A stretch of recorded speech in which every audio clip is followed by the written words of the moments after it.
black people so angry? Oh, we're going to talk about this when we come back.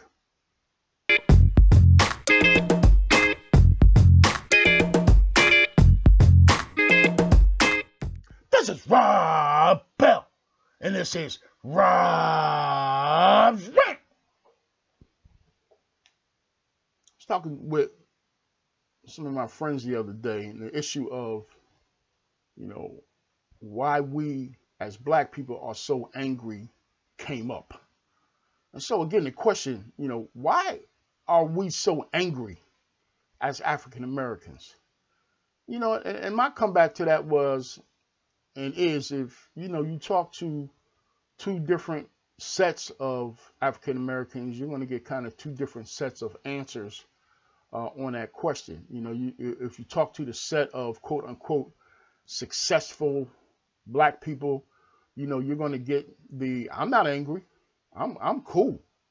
I got a great job. I have a great family. My husband is a wonderful person. My neighbors are great people. I make enough money to live a comfortable life, and therefore I have really no reason to be angry. I'm good. And anybody that is angry needs to really check themselves and maybe, put some work in on their lives and put themselves in a position to learn how to love everybody. And, if we can do that as a people, then we'll all be good. There's another set of people that you will talk to on the flip side of that and say, what? You damn right, I'm angry. My job sucks. I make minimum wage barely. I don't bring home enough money to even take care of my family. I don't have a husband or a wife at home. I'm a single parent. And so I got to do it all by myself. I got to deal with issues of daycare and transportation and, having a job with a boss that sucks and colleagues who are horrible, who I hate working with. I live in a community where it's perpetual violence and people around me don't care about how the neighborhood looks. It's dirty and my neighbors barely speak to me, so I don't even like my neighbors. My kids constantly are getting into fights in the neighborhood because they can't get along with the other kids on the block or in the neighborhood.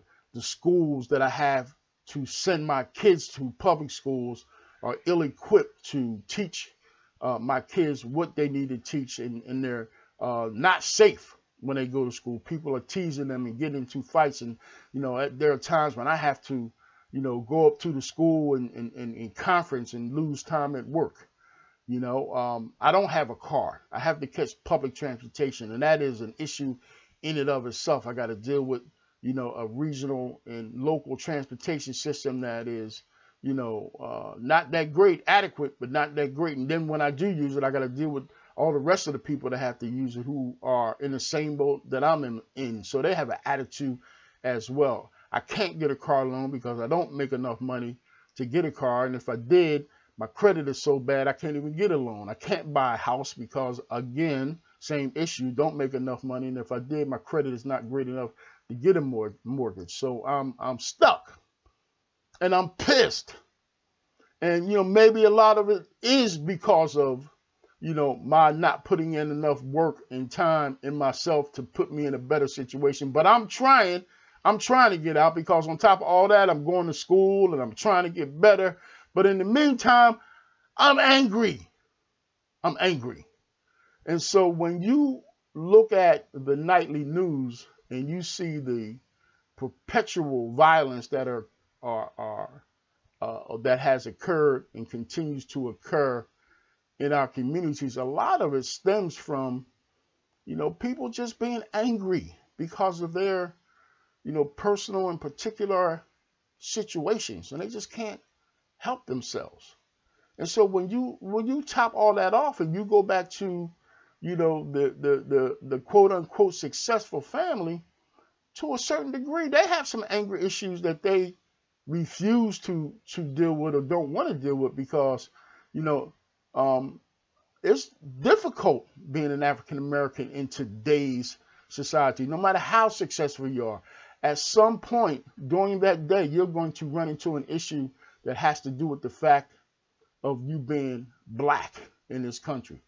Every day, as African Americans, we have to deal with issues solely because we're black. Every day. There's no other group, I think, that has to deal with as much of it as we have to deal with. There are certainly other minority groups in this country that have to deal with racial issues, but not so much in the same way that African Americans do. Because when we talk about race relations in this country, we basically are dealing with black and white. Not so much black and Hispanic, not so much black and Asian, not so much black and Native American. We talk about black and white. And so when it comes to the black-white issue, no matter how successful we are, no matter how gravy you think your life is, you are going to have to deal with things that piss you off and make you angry as a black man and a black woman or a black child in this country. You have to deal with it. And so, you know, when people ask us why are we so angry, well, we got a reason to be angry. We got a history of being, you know, messed with and discriminated against and demeaning, being demeaning for the last forever. You know, I don't even want to put a number on it. From the time y'all dragged us off those boats in chains up until the day, you know, it was about building this country and using free labor to do so, which was us. And once you did that, then you had no use for us. And, you know, now you don't want to deal with us. You know, we never got any reparations for all the free labor that we provided to this country. You know, and there are a small group of people who are asking for that now, but the larger groups of us, we're not asking for that. All we want is an even playing field. If you want to give us some reparations, give us an even playing field. Give us an opportunity to have some privilege in this country in the same way that you have it. Give us an opportunity to not have to be angry on a daily basis, because at some point there's going to be an issue that comes up that we have to deal with just because we're black. You know, if you want to give us reparations, give us those kinds of reparations. You know, make it even for us. Stop looking at us with the crooked eye. Stop trying to get over on us. Stop treating us like a bunch of crap. Stop treating our kids like a bunch of crap. Provide us with some opportunity so that we can live the quote unquote American dream. Because we're not living that American dream. Although you throw it in our face every day via the commercials, via the things you do in the respective cities in this country, you know, via your life, you getting an opportunity to go on vacation every year and go to these great and wonderful places, and your kids getting an opportunity to go to college and great and wonderful. You know, that's a give me for you. That ain't a give me for us. We struggle. We have to struggle and fight for every damn thing we do. And you don't expect us to be angry about that? Oh, we're supposed to be cool. We're supposed to just say, oh, that's just the way it is because we're African Americans and that's how we get treated. And that's what you want. As long as we keep our damn mouth shut about the injustices that go on with us, then, you know, white America is cool with that. But the minute we roar our ugly head and we protest, and we speak out, either respectively, individually, or as a group, then you got a problem with that. You got a problem with that. Then it becomes an issue. Then people start to pay attention. But even so much then, you only pay attention for the time that we holler. You know, when we started burning Baltimore down, then you started paying attention. When we burnt Los Angeles down or tried to, you started paying attention. When we protested in Ferguson, then you paid attention.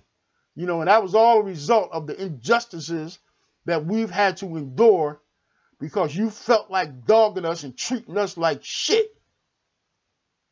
And you want to ask the question, why are you so angry? Are you kidding me? Are you kidding me? You want us to stop being angry? Once again, make the playing field even. And then maybe, just maybe, we'll tone back a little bit on our anger because we got a lot of catching up to do.